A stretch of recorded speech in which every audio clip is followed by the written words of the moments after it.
So here's how to upload digital products to Gumroad. It's quite easy and simple to do, but make sure you watch the full video so you don't miss out on any important steps. So first, what you need to do is to open any browser in your system and then search gumroad.com.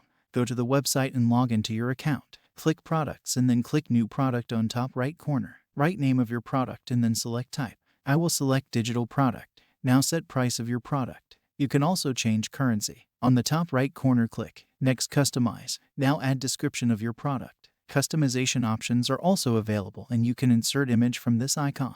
Then upload image or video for cover. Here you have to upload square image for thumbnail. Now select Call to Action for customers from these three options. I will select I want this. Then write summary of your product. Click Add Detail for additional details. You can invite customers to Circle Community and Discord server by enabling these two options. Customers can pay more if you enable this option and set amount.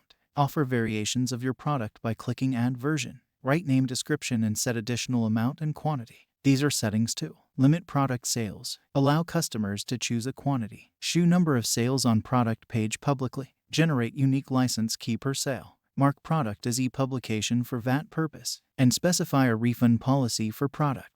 Enable the options that you find suitable for your product, then click Save and Continue on the top right corner. Now enter the content you want to sell. You can also upload files from your computer or start typing. Then click Publish and Continue on top right corner. Now product is published and you can share on Twitter, Facebook, or copy link. Now select category and add tags of your product. Enable options to display ratings, boost category, or if your product's content is for adults. Now enable this last option to show product on Gumroad profile. Then click Save Changes on top right corner. Click Products and you can see that product is published with $40 price. This is how you can upload digital products to Gumroad.